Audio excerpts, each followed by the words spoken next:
Can't decide and torn between a romantic, comedy, action, or an indie film to watch for the weekend? Well. Golden State Media Concepts Movie Podcast is your ultimate guide to the latest movies. Join us as we dissect the latest on the blockbusters. It's the Golden State Media Concepts Movie Podcast.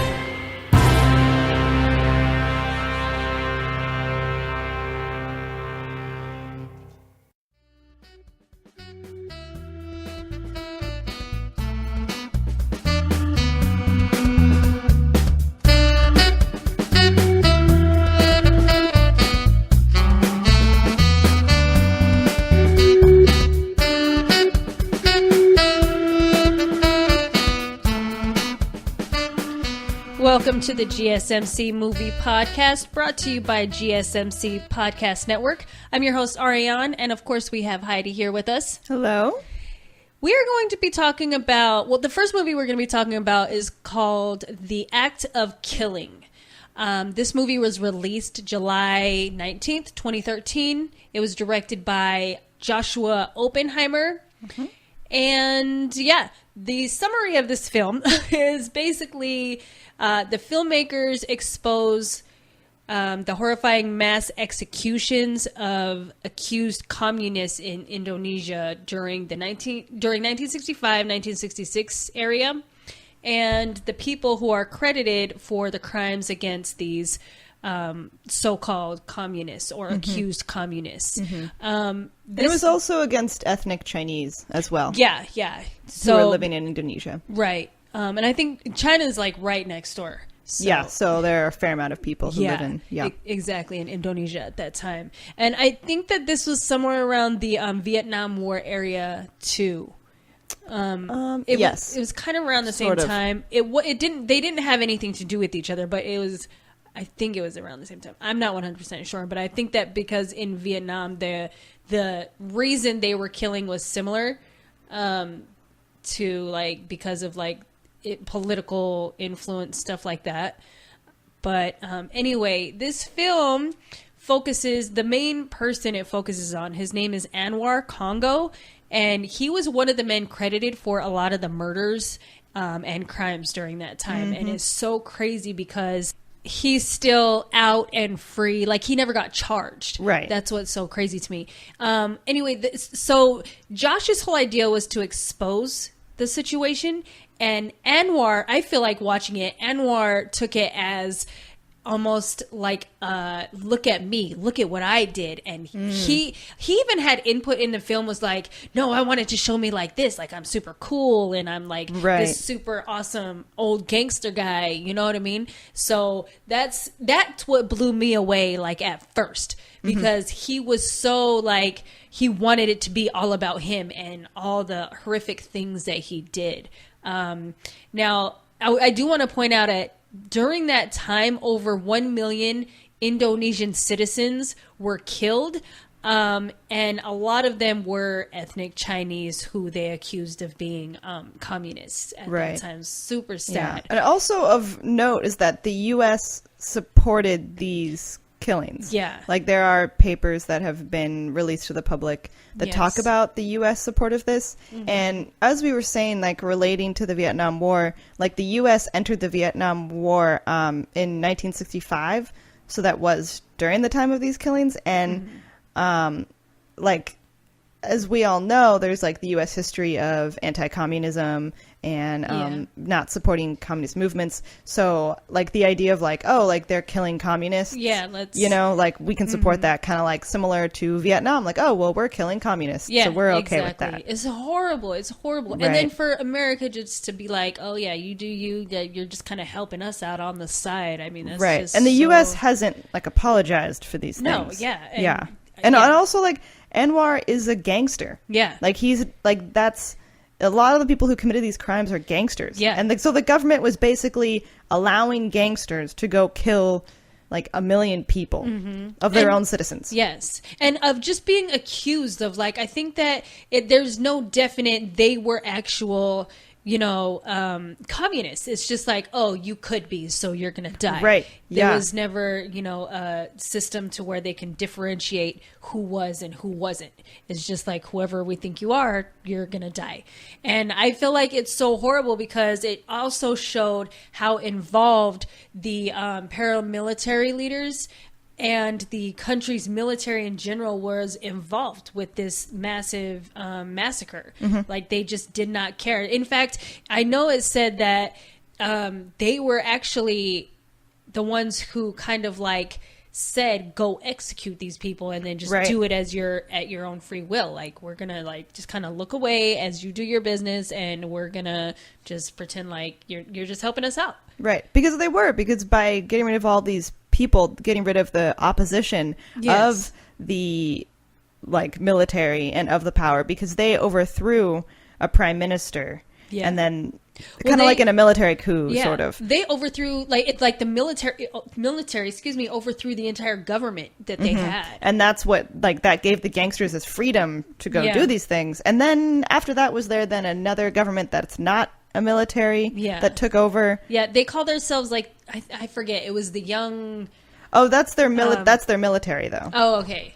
But yeah, they have a military, which is also watching this, I'm like, I feel like you're all just talking very openly about all of your corruption. Yeah, because even in the ruling government right now, after the military overthrew the prime minister, then they got a new prime minister, but that prime minister just kind of works with the military and these kind of these gangsters. Yeah. Just continue extorting people. Yeah. And kind of doing whatever they want. It's so sad. And they haven't convicted or held accountable any of the men who did these crimes. They know they're there. They know where they live. They know their families, and they're just like, well, we're just gonna pretend like it didn't happen. Right. And it's like, why? How do you do that? Right. And so many people are aware of what these guys did. The whole country. Yeah.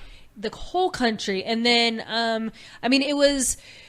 it hurt my feelings so bad. It was so disheartening to hear the way they boasted about what they did and how they did it. I was like, and then even in some instances, like the dude Anwar had a smile on his face and was like, oh yeah, I did it like this. And it's like, are you crazy?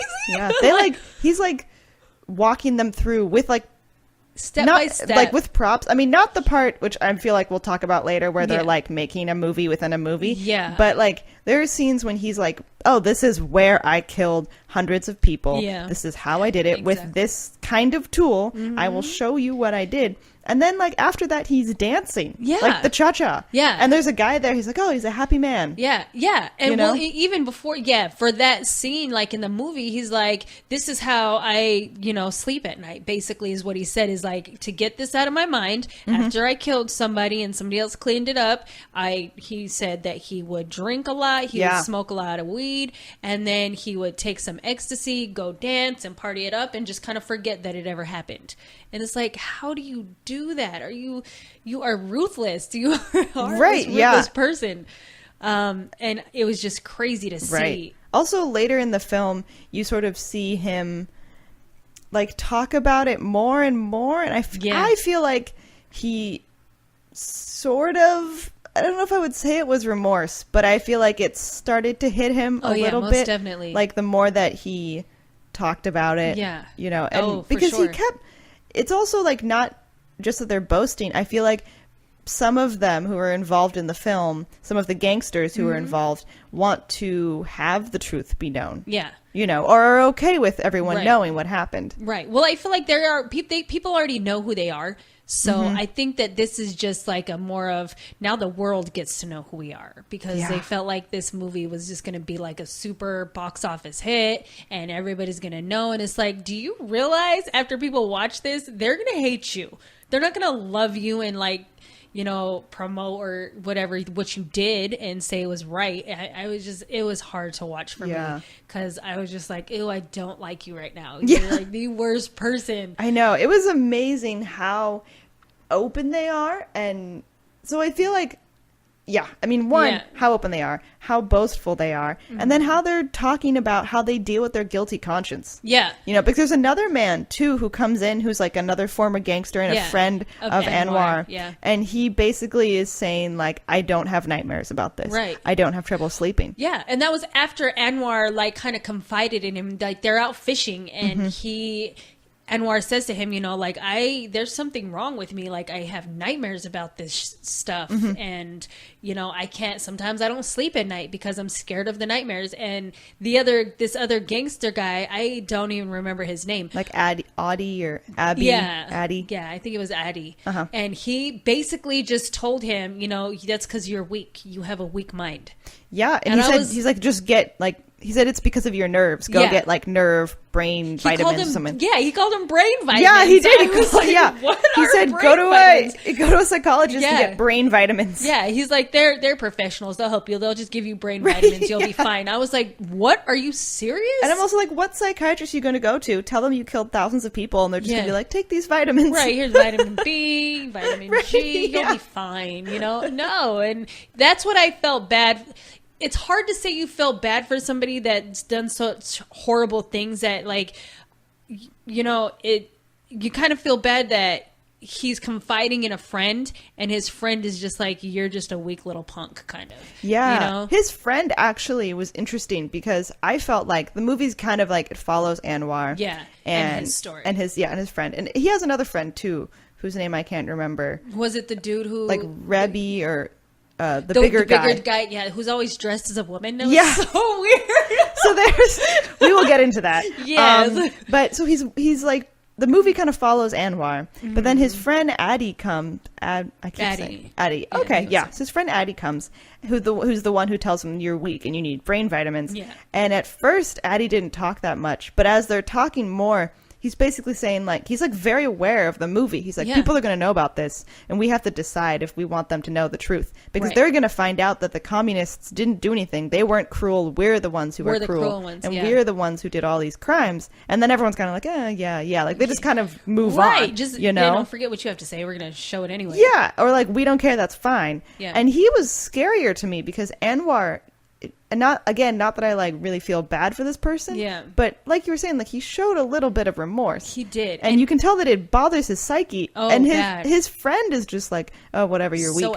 Yeah. Like he's scarier to me. Right. And it's so crazy because if you look at them, like physically, see what they look like, you would think that Anwar, he just looks like a more creepy kind of guy and a more like ruthless kind of guy than his friend. Like his friend just, you know, you would just be like, really? He didn't really do that. But he's the one who you're like, oh my gosh, you're the psycho. Like and Anwar's like really throughout the movie and even towards the end, like you got, if you watch it towards the end, that's when you're just really kind of feel for Anwar, regardless of the horrible things that he did.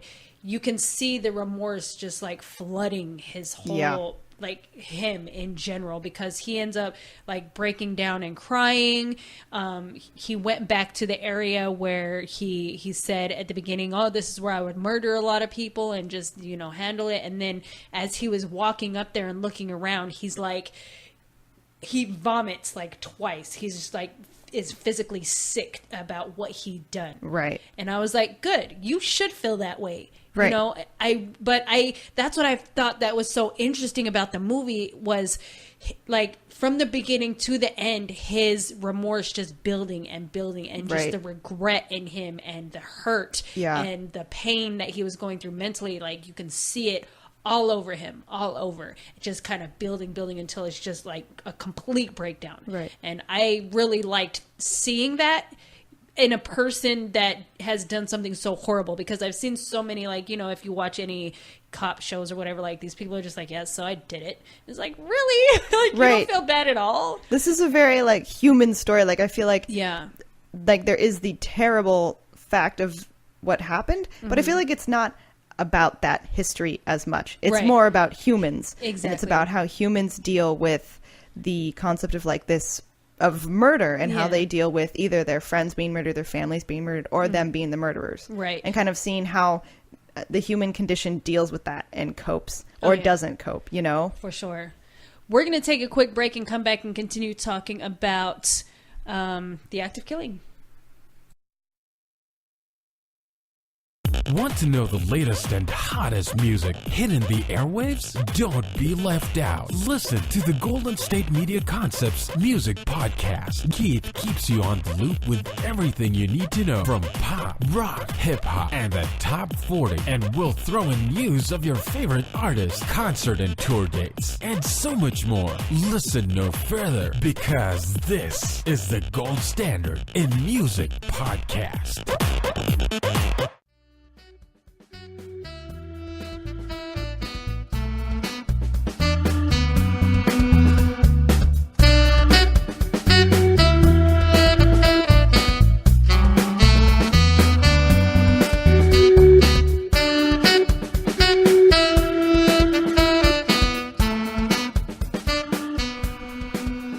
Welcome back to the GSMC Movies Podcast. We're going to continue talking about the act of killing. Where we left off was how we were describing Anwar's remorse that had come over him throughout the movie.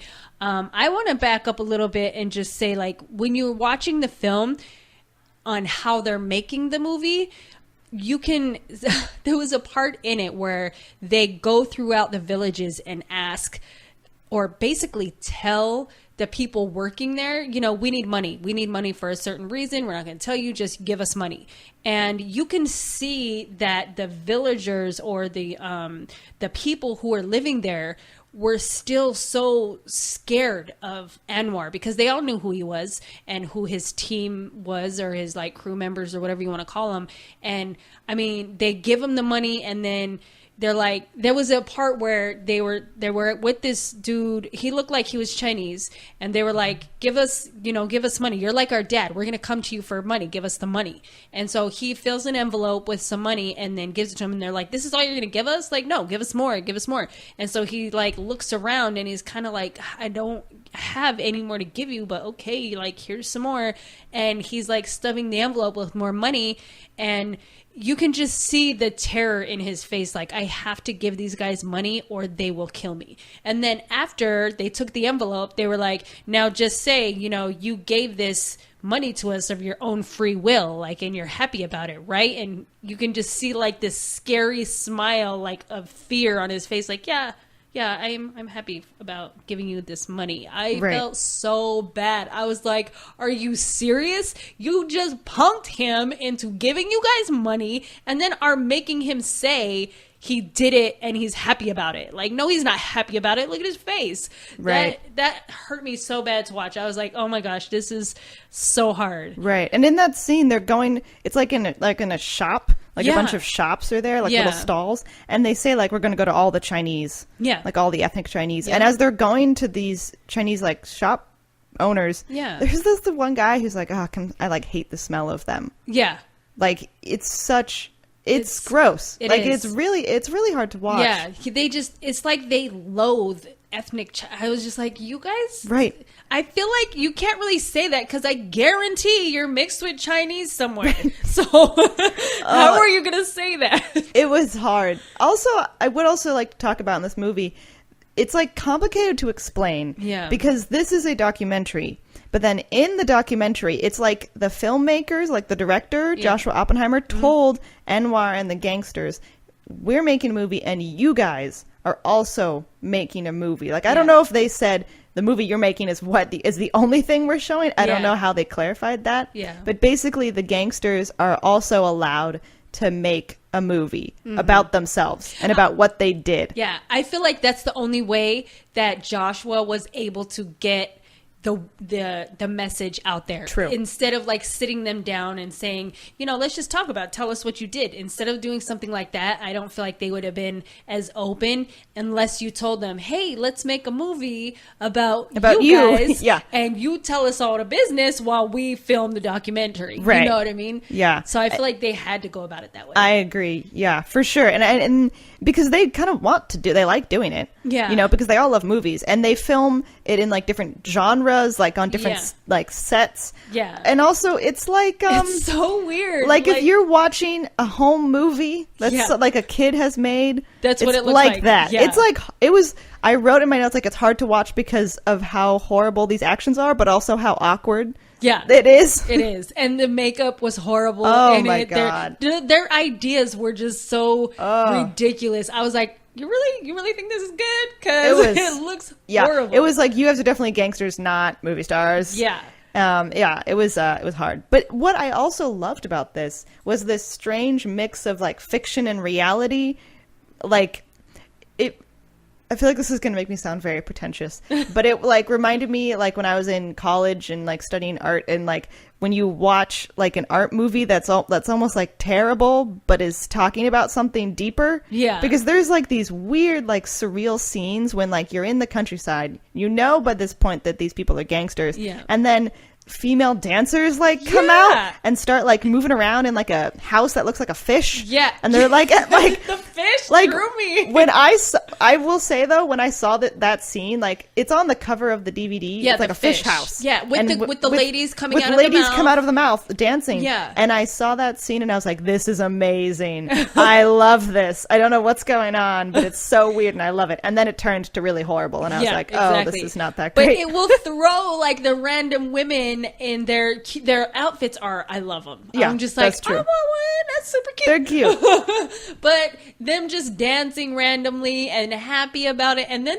the Anwar's like, you know, right-hand man guy, he's like a bigger gentleman with longer hair, and he's always dressed up as one of the women or a woman in it. Right. And it's weird. I don't know what the idea for that was. I don't know what the purpose for that was. It's like, why are you a woman? Why are you continually just... that was great though. I agree. That was really funny. Yeah. And I enjoyed that mix of like, it's all real, but it's also through the eyes of the people who committed these crimes and sort of like how they see themselves. Yeah. You know, it's really interesting. It really is, because they don't think that they've done anything wrong. Right. They think they're like a Western star or something. Yeah, you know, like it's John weird. Wayne, he said, he was like, I learned everything I did by watching like old American, you know, Hollywood movies and John Wayne and just killing people. Right. And Gangster I was like, movies. What? This is crazy. There was a scene that I wanted to talk about that showed like the fear in one of the Chinaman's, like, he was in the film and he was like, oh, I want to tell you guys about a situation that happened to my stepdad. And now his stepdad raised him as a kid, and he was talking about the situation was these gangsters came and knocked on his door early in the morning. He said he was like around 11 or 12 years old, and they took his stepdad and murdered him and just threw him off like randomly. And this guy and his granddad found his stepdad, and they had to just like kind of bury him like cattle. Yeah, on the side of the road. On the side of the road, right. And so he's like that. He's kind of telling Anwar and you know, this should be in the movie just to show how kind of ruthless you are. But as he's telling them this story, and you can see him reliving it, he's so sad about it, but he's keeping a smile on his face and laughing about, like, this is what happened. Yeah, it's so crazy. It's so funny. But you could feel and see, like, the horror and how scared he was. And then they just basically, no, the movie's too long anyway, we don't have time to do that, it would be like too much extra work, and then just kind of shoved it off.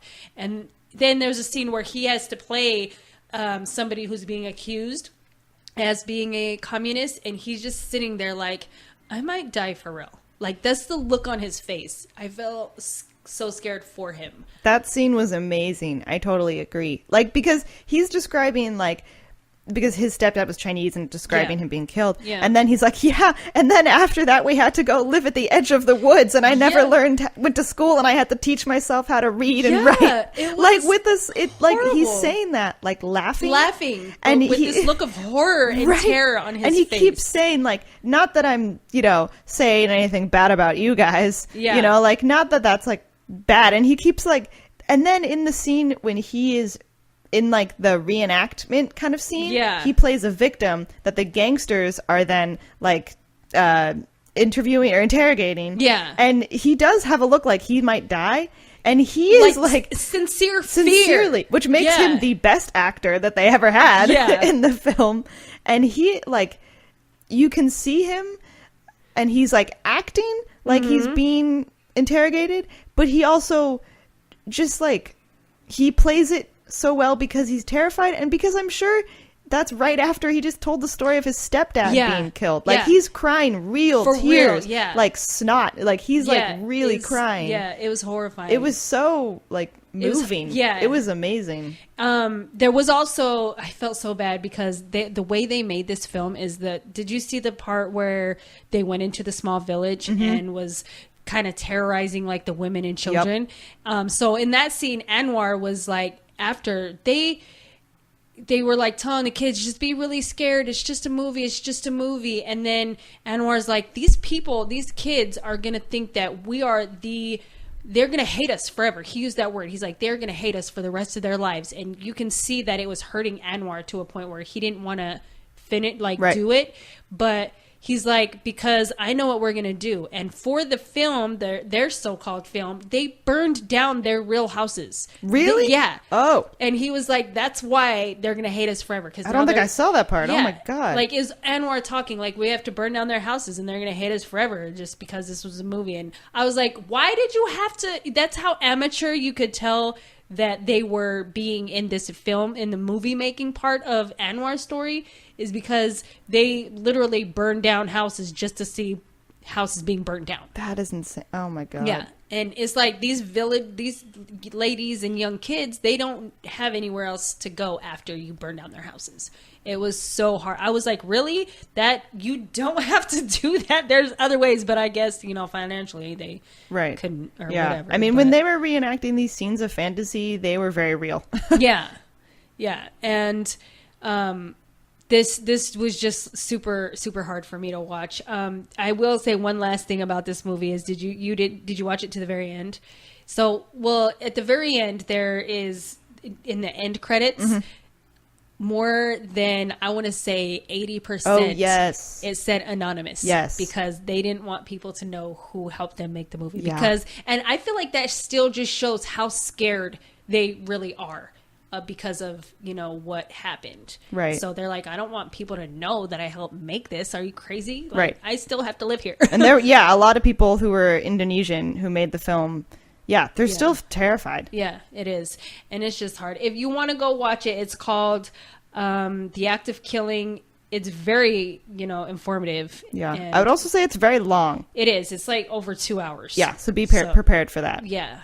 Take a few breaks. And it is hard to watch. So prepare yourself for that too. We're going to take another break and come back and talk about Dark Money. Tired of searching the vast jungle of podcasts? Now listen close and hear this out. There's a podcast network that covers just about everything that you've been searching. The Golden State Media Concepts Podcast Network is here. Nothing less than a podcast bliss with endless hours of podcast coverage. From news, sports, music, fashion, cooking, entertainment, fantasy, football, and so much more. So stop lurking around and go straight out to the Golden State Media Concepts Podcast Network. Guaranteed to fill that podcast itch. Whatever it may be. Visit us at www.gsmcpodcast.com. Follow us on Facebook and Twitter, and download us on iTunes, SoundCloud, and Google Play.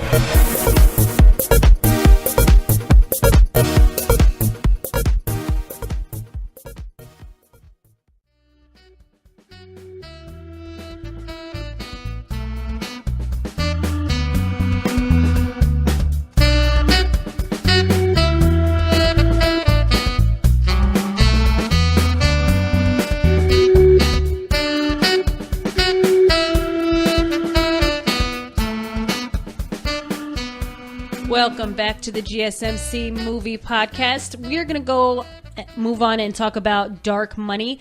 This movie was released this year, 2018, on July 13th. It was directed by a woman named Kimberly Reed, and just a short kind of summary of it. It had to do with after the ruling of the Citizens United case.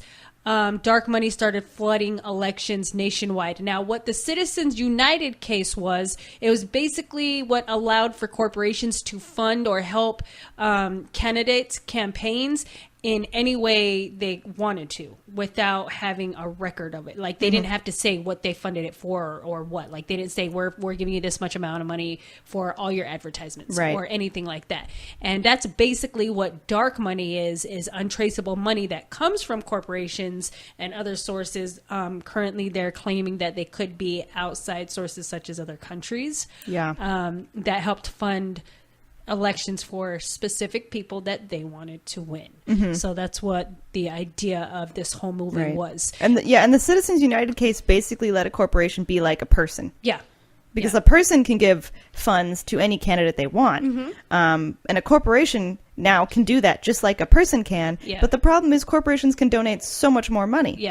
You know, so it makes a big difference. It really does. You know? It really does, because either way, like if one person donates $100, that's not going to persuade you in any way that like how $1 million would. Right. And it didn't used to, like, companies couldn't do that before. They weren't allowed to give money to like candidates and things like that. They were, but there was a limit. I think it was $600 and something dollars. Yeah, there was just more limitations on it. Yeah. You know, and now they can, and it's like they're doing it in this untraceable way. Yeah, and it's so unfair.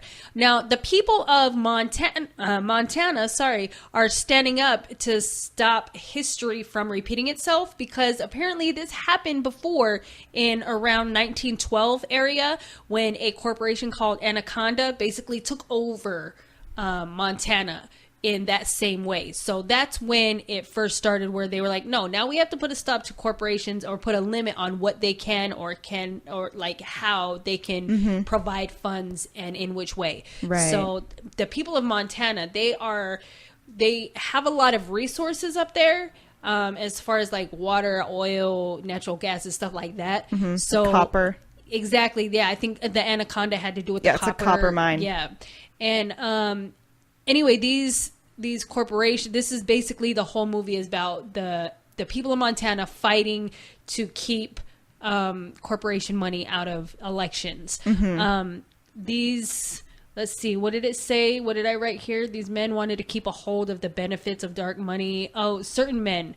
There was a lot of men. Who was it? Right here.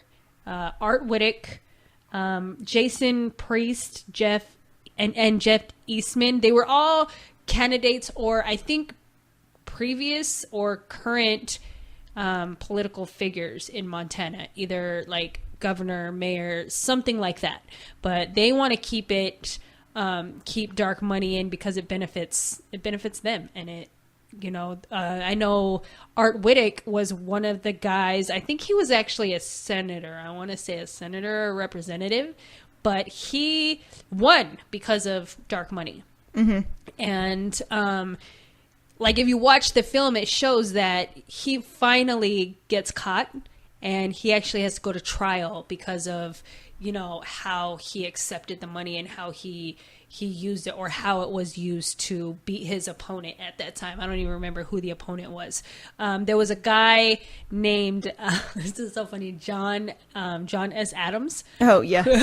John Adams. Yes, John Adams. And he used to work for a large newspaper out there, but they ended up firing him because of the story he was writing.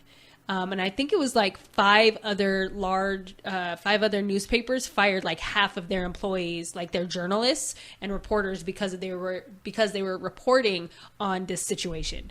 What's cool, and the silver lining of him being fired, is he got to start his own company called the Montana Free Press, an online newspaper, and it's been getting a lot of attention throughout Montana, and a lot of I think from what I remember watching, is even some national news pointed out some of his articles and the importance it has in Montana specifically. So I thought that was really cool, that even though he got fired, he kind of kept moving on and kept that drive to like tell the truth, you know what I mean, or find like what's real or behind certain stories. So I know that, let's see.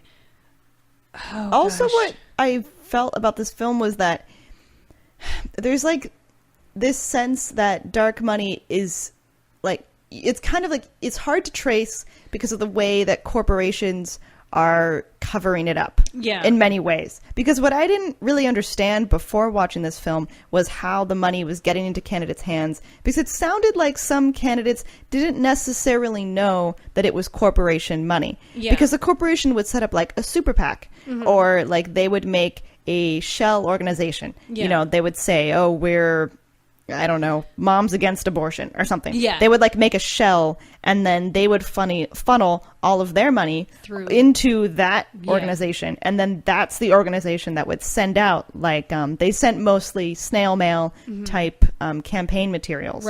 And so really, when you trace back the money, it just went back to that shell corporation or super PAC. You didn't know what company it came from.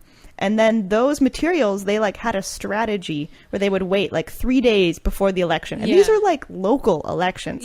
They would wait 3 days before, and then they would flood everyone's inboxes with all of this material that was really like, oh, Moms Against Abortion. And then it'd be like, this candidate supports abortion, and et cetera. And it would just like say that. And basically the candidate would be smeared, and they would have no time to react before polls. And so they would lose. And they were just like destroying basically people's political careers in this way, because they couldn't fight back against that type of money.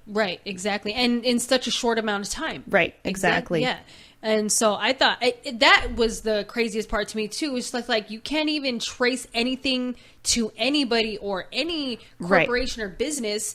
And so that's what the people of Montana are fighting to keep out of the elections. And I feel like it's important that everybody watch this, because it does affect our government, you know, in general, because we see it happening everywhere. You know what's going on. So be aware of the candidates and who they really are, what they really stand for, because they could just be promising a bunch of stuff. And then even if you do get like this random, you know, thing in the mail a couple of days before elections, don't let that change your perspective on, you know, maybe this person is like that. Like, do your research before and find out who you're voting for or who you're not going to vote for. So if something does come up, you are pretty solid on your decision that you're going to make. And also the thing with that is, like, not only are you voting in someone who is funded by like a company, the thing is then that company can use that person who's now in some sort of official position as like a puppet.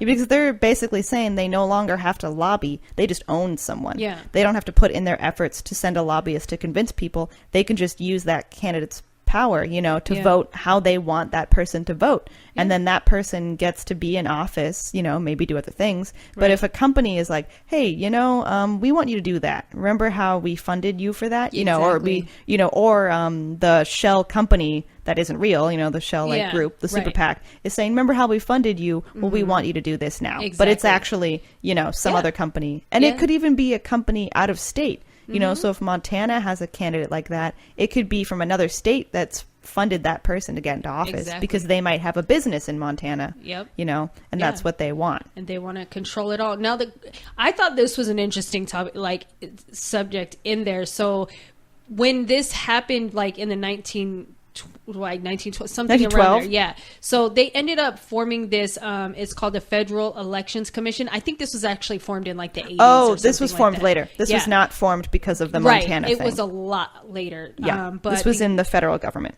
So the federal government had this it was called the Federal Elections Commission. It's still there. And they wanted it to be equal, like 3 Democrats, 3 Republicans, and they wanted them to all be the ones who voted on if something was good or not. And it got to a point where there was a loophole that the Republicans found, and which was they all vote on one thing, and they stick to their vote. So if one person says like, yeah, we're going to stick to this, then all 3 of them have to vote the same way. So that way it will always be a 0-0 vote or a 3-3 vote, and nothing changes. And so the committee person, the chairperson of that, her name was Anne Ravel. Yeah. This is how deep it goes. So she knew that because nothing was getting resolved, because they were the backup to finish resolve the situation, because they were unable to get so many things resolved because it was a 3-3 vote or just a 0 blank vote, she ended up quitting or resigning because she was like, nothing's happening. The government doesn't care. Nobody cares. Like, you guys, it's set up to where even if something is so wrong and we vote for it, you guys are going to vote your way. We're going to vote our way. It's not going to work. So nothing's going to change. Right. And that just frustrated her to the point where she was just like, I can't. And at the end, she ended up writing a personal letter to Mr. Trump and just saying, you need to really think about what's going on right now. Like, be aware that nothing is getting resolved, but I feel like he is aware of it. Yeah. And they were just saying, like, they were supposed to be like the police of elections, yeah, you know, and influences. And basically she just said, we can't get anything done. So she's left. And I feel like they're also like, the government doesn't care about this organization. They're not being funded. You know, it just like she just, as you were saying, like, she couldn't get anything done, and the Federal Elections Commission is basically defunct now. It is, and there's nothing they can do about it. On that, they're both good movies. Check them out if you want to. If you're into politics, if you're into, I strongly recommend both of them because it opens your mind to like the things that are happening, right? Not if just you wanna, horrible. But if you want to prepare for Halloween, reality is scarier. It really is. You should watch these movies. Anyway, thank you so much for listening to the GSMC Movie Podcast. Please join us next time for more movie talk. Thanks, guys. You've been listening to the Golden State Media Concepts Movie Podcast, part of the Golden State Media Concepts Podcast Network. You can find this show and others like it at www.gsmcpodcast.com. Download our podcast on iTunes, Stitcher, SoundCloud, and Google Play. Just type in GSMC to find all the shows from the Golden State Media Concepts Podcast Network, from movies to music, from sports to entertainment, and even weird news. You can also follow us on Twitter and on Facebook. Thank you, and we hope you have enjoyed today's program.